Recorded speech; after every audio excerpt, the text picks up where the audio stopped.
Hey, everyone. Today, we're diving into another terrifying case. Make sure to support my channel by hitting the subscribe button and turning on notifications. Can an ordinary person distinguish someone with serious psychological issues from a regular, well-adjusted individual, or is that something only a trained specialist can do? Some people blend seamlessly into society, appearing charming, driven, and even successful in their chosen fields. The most concerning traits are often a lack of remorse and an inability to empathize with others. But sometimes, it's nearly impossible to tell.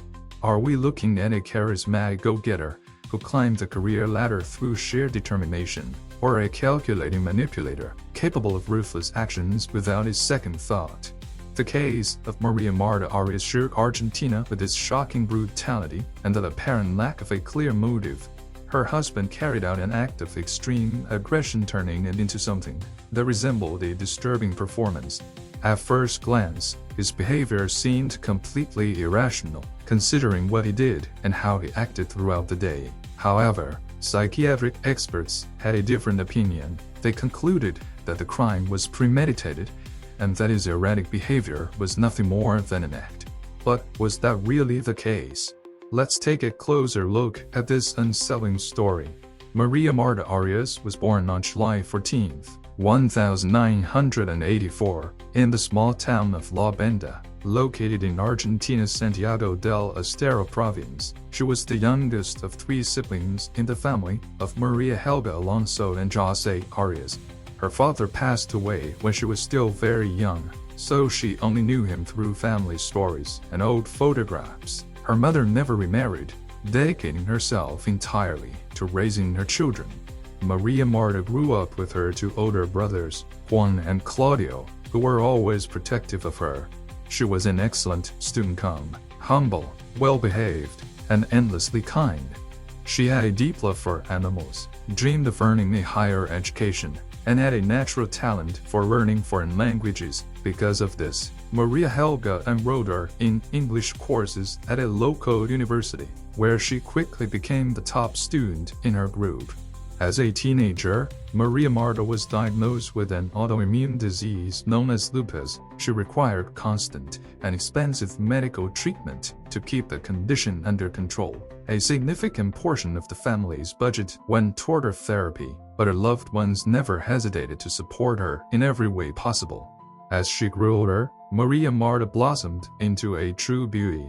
She was petite and slender, with long, thick hair and striking light-colored eyes. Delicate and graceful, with an angelic appearance and a kind, open heart that had a way of captivating people at first sight. However, she remained modest, reserved, and quiet. She had only a few close friends and never pursued romantic relationships.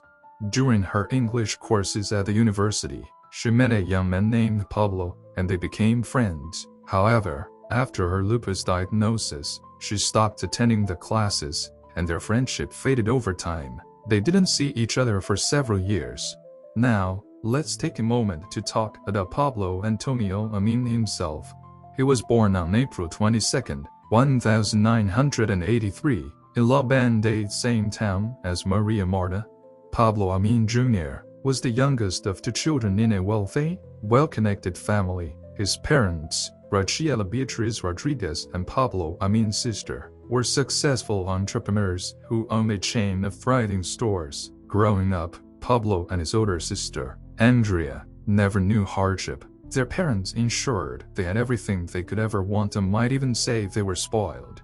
From an early age, Pablo trained in martial arts, developing remarkable strength and still tall and physically imposing. He had a reputation for being aggressive, but his promising future took a dark turn when, at just 14 years old, he was involved in a tragic incident that ended another teenager's life. The details remain murky. Official records were sealed, and whispers of a violent altercation surfaced. Some said it was an accident, others believed Pablo had lost control. Regardless, his father, deeply devoted to his son, pulled every string, paid off prosecutors, and settled with the victim's family to ensure the case never reached trial.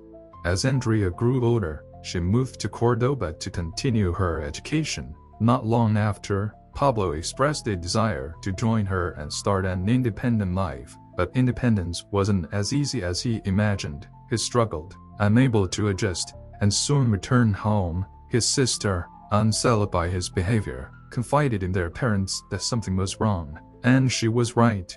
During his time away, Pablo had started experimenting with banned substances. What began as curiosity quickly spiraled into full-blown addiction.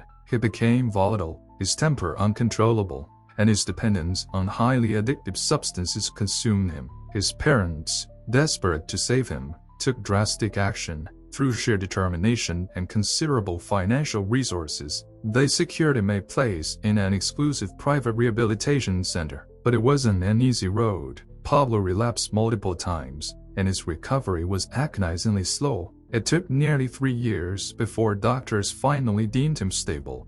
Returning home, Pablo attempted to reintegrate into normal life by joining the family business. It seemed as though things were finally improving till tragedy struck. His father, the man who had protected him from every consequence, suffered a fatal heart attack. The loss shattered Pablo, pushing him dangerously close to another relapse. But fate wasn't done testing him. In 2005, his mother was involved in a horrific car accident. The injuries were severe. Doctors weren't sure she'd ever walk again. Graciela, determined to heal, turned to alternative medicine and sought solace in religion. Pablo, staying by her side, accompanied her to church, where a familiar face from his past suddenly reappeared.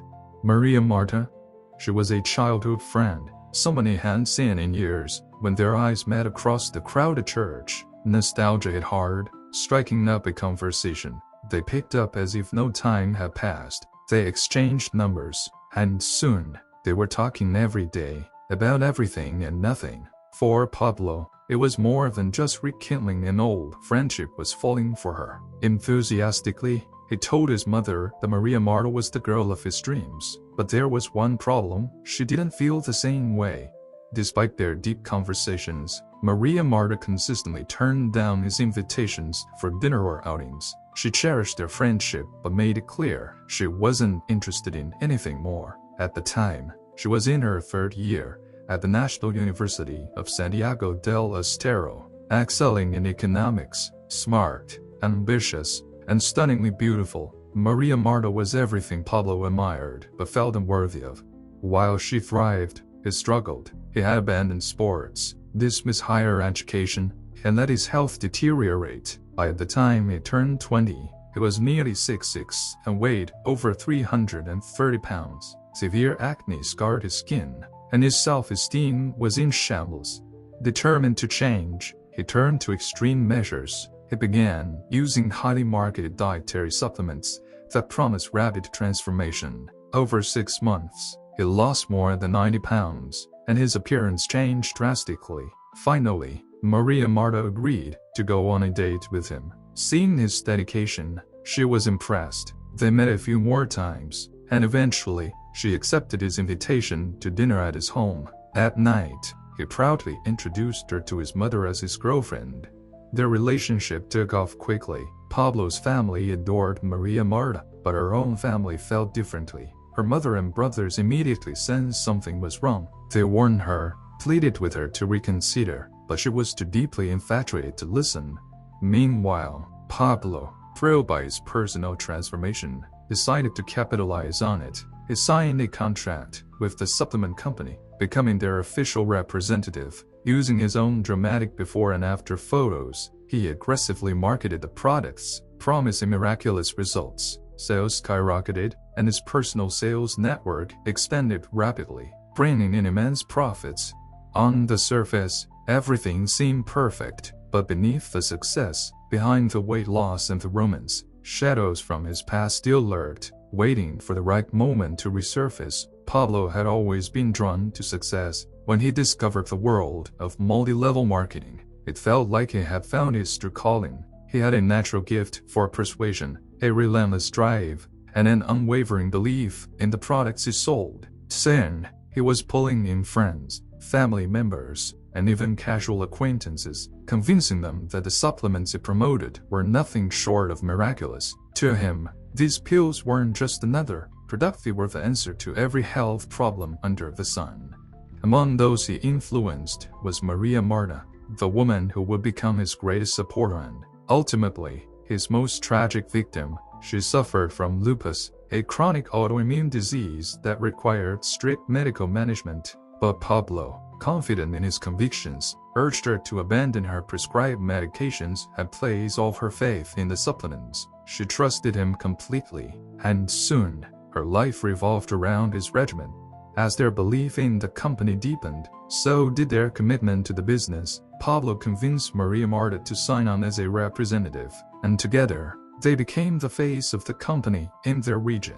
They spoke at conferences, telling their story of health and success, drawing in new recruits who hung onto their every word. Behind the scenes, however, Maria Marta's health was failing. The very supplements they promoted as life-changing were doing nothing for her condition. If anything, she was deteriorating, but the business was thriving. They moved into a spacious home, purchased luxury cars, and wanted for nothing. In 2007, they celebrated their love with a grand wedding ceremony in a picturesque park by the water. It was extravagant, a testament to their success. Maria Marta's family disapproved of the relationship, but attended nonetheless. What no one realized at the time was that the wedding was just for show. There was no legal documentation of official marriage, just vows and rings exchanged under the open sky. Slowly, under Pablo's influence, Maria Marta became more and more isolated. She visited her family less frequently, reduced communication to hurried phone calls, and focused entirely on their booming business. Her relatives worried, sensing that something was deeply wrong, but she refused to see it. She was exhausted, unwell, and pushing herself beyond her limits, but the company demanded constant effort, and so she kept going. By the end of the year, Pablo and Maria Marta were the top-performing sales representatives in their province. They were celebrated, idolized, held up as the pinnacle of success, but beneath the polished image, tensions were simmering. What started as a friendly competition between the couple soon turned into a bitter rivalry. Each wanted to be recognized as the best. At conferences, they continued to present a united front, but behind closed doors, the cracks in their relationship deepened. Pablo's possessiveness was growing unbearable. He was jealous to an obsessive degree, controlling Maria Marta's every move. She was rarely seen without him, and her once vibrant personality seemed to fade under his dominance. Even his own friends weren't safe from his paranoia or resented anyone who so much as spoke to her. The couple traveled constantly, attending events, giving speeches, and expanding their business, but Pablo's jealousy only intensified. It reached a boiling point on October 27, 2007. That day, they were set to attend a high-profile company conference in the neighboring province of Tucumán. It was a major event, drawing the best sales managers from across the country. They drove there with a few colleagues. Luis Ramon Paz, his wife, and Lucas Badero. During the 5-hour journey, everything seemed normal. The couple laughed, played music, chatted with their friends. There was no sign of the storm that was about to break. Upon arriving, they checked into their hotel, freshened up, and made their way to the conference venue. Pablo, ever the perfectionist, dressed sharply in a formal suit and blazer, but in the heat and humidity of Tucumán, he was visibly uncomfortable, sweating, stumbling over his words, drinking water incessantly. Still, he refused to remove his jacket. Something was off. And, during a break, everything unraveled. Pablo and Badero got into a heated argument. Witnesses said Pablo exploded with jealousy, accusing his friend of getting too close to Maria Marta. It wasn't just an argument, it was a scene, an uncontrollable outburst that nearly turned violent. Security had to intervene, escorting both men from the venue.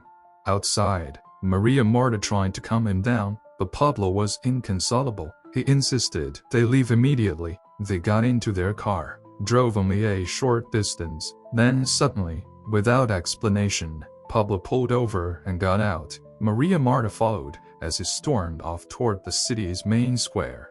What followed was nothing short of bizarre.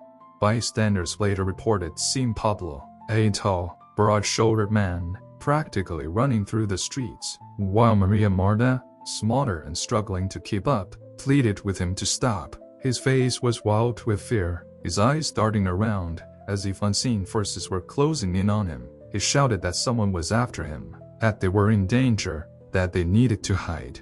And, in a fit of panic, he leaped onto a city bus. Maria Marta hesitated, but followed. At the next stop, they got off only for Pablo to jump onto another bus. Again, Maria Marta followed. This happened several times, a frantic pattern of boarding and exiting different buses, as if trying to escape something that only he could see.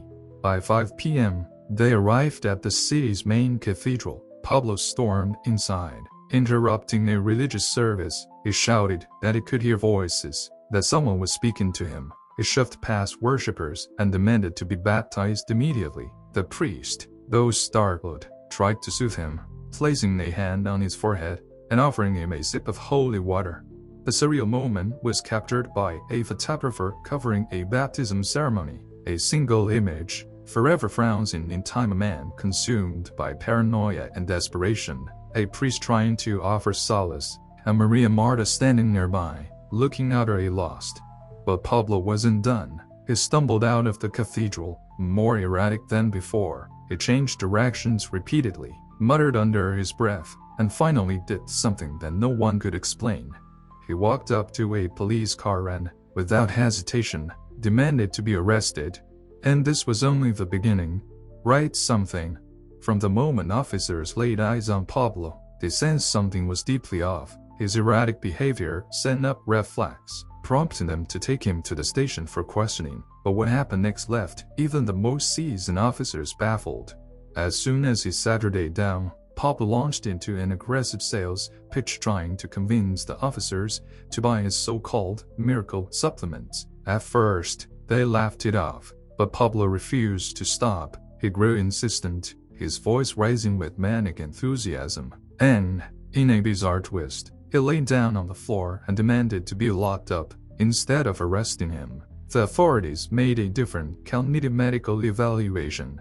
At the emergency room, doctors examined him, searching for any physical ailments. They found none, but his mental state, that was another story. Pablo suddenly became agitated, knocking over a tray of surgical instruments in a frenzied outburst. Hospital staff, however, did not consider him a serious risk. Rather than admitting him to the psychiatric unit, they discharged him.